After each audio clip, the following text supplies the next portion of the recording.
Way Street podcast. I'm your host, Kelly Wong, and this podcast is dedicated to self-discovery and personal growth that will help you find your personal GPS. Life, as we know, can be unpredictable, and when the path we thought we were meant to follow takes unexpected turns, it's time to recalibrate those turns and discover endless possibilities. Join us on the Wong Way Street podcast today to find your true direction. Let's dive in. Hello and welcome to 2024. So I'm just curious, how many times have you heard, what are your New Year's resolutions? I'm sure for the next few weeks, we'll see lots of ads for weight loss and joining a gym. That's the most popular resolution, revolving around losing weight and getting into shape. However, for some others, it might be specific goals. Now, last month, I attended a Q&A session that featured a professional dancer. Here, we were given the opportunity to ask him questions. One of the questions was, what's your next goal? And I wanted to share his answer and how it's interesting how it relates to our own lives. Now, this professional dancer had devoted his life to the pursuit of excellence in dance.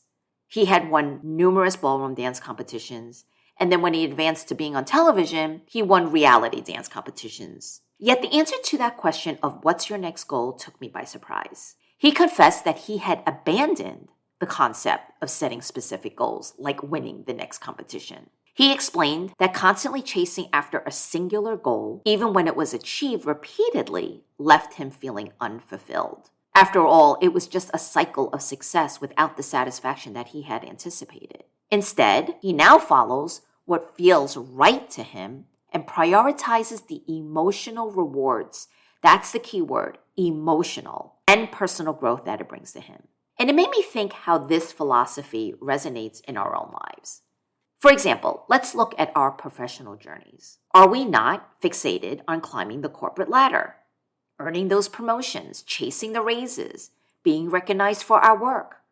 No doubt, those achievements bring a sense of accomplishment and validation. But do they truly define our happiness and fulfillment?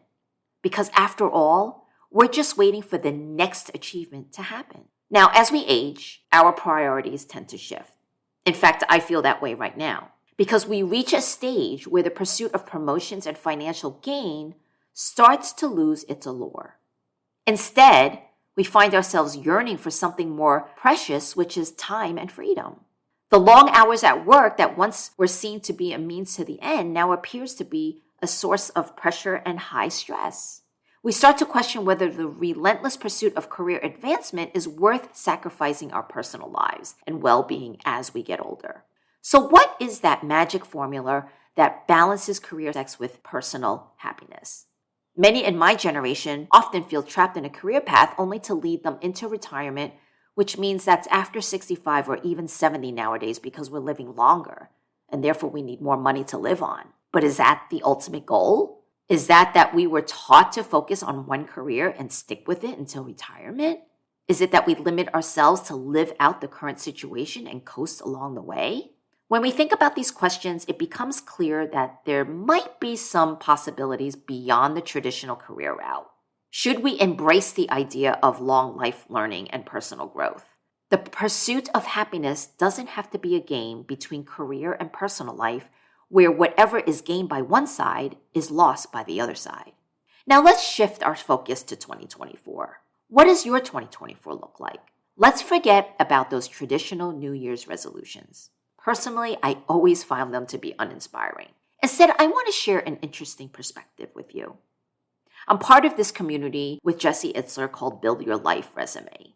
And each year, he introduces this huge, massive wall calendar with all 365 days. Now, it is a physical calendar, so if you prefer to be more digital, you can recreate one on Excel very simply. Now, this calendar is not to schedule your Zoom calls. It's not to schedule your doctor appointments. Instead, it is a canvas for your personal journey. I really find this to be a game changer. You can plan out your defining moments. The biggest defining moment he calls a misogi. Misogi is a Japanese ritual of taking on a significant challenge. What does that challenge look like? It could be running a marathon. It could be running a 5K if you're not a runner. It could be starting a business, starting a side business. Whatever it is, you're basically embarking on a personal mission and taking all the steps to make that mission happen. For me, last year, my Misogi was starting this podcast. I set up a specific date that I wanted to launch, and leading up to it, I made sure that I took all the necessary steps to launch on that specific date. The next thing he does is he schedules 6 mini adventures. He actually calls them Kevin's rules because his friend Kevin made that rule. So for one weekend, every other month, schedule a mini adventure. It could be a hike where you normally don't go to. Maybe it's a class or lesson that you take with your friend or significant other. Now, let's say you do this for the next 20 years. You will have 120 mini adventures. Now, whether you love to travel, whether you're a dedicated runner, or whatever it is that you love to do, customize your calendar. The magic happens when you see it all on one big calendar with all those boxes, quote unquote, dates filled with what you've done, with what you're going to do, and what you're eager to explore. The key is you want to lay this all out. You want to lay out your Misogi with that specific date. You want to plan out those 6 mini adventures. If you want to do more, that's great. Another thing that he does is he creates one new habit every quarter. Now, if that's too much for you, do it every 4 months. Now, what does that new habit look like? It could be as small as waking up 1 hour earlier each day. Maybe you're not good at drinking water every day, so you say to yourself, well, I'm going to drink an extra bottle of water a day. It could be showing up 15 minutes early for a meeting because you tend to be late for all meetings. What happens is that once you get this going, you get addicted and you want to add more to this calendar, something that is meaningful to you. And by the end of the year, you're going to say, wow, that was one heck of a year. And just imagine doing that year after year after year. Give it a try. I think you might find it to be more fulfilling and productive than doing the traditional New Year's resolutions. Here's to making your 2024 a year filled with purpose and excitement. Thank you for being a part of this journey, and I'm eager to explore more with you in future episodes. Thank you for joining us today. We hope that our conversations have inspired you to embrace the detours on your life's journey. Trust that the road ahead is full of endless possibilities. If you enjoyed this episode, please be sure to subscribe and leave us a review. See you again soon.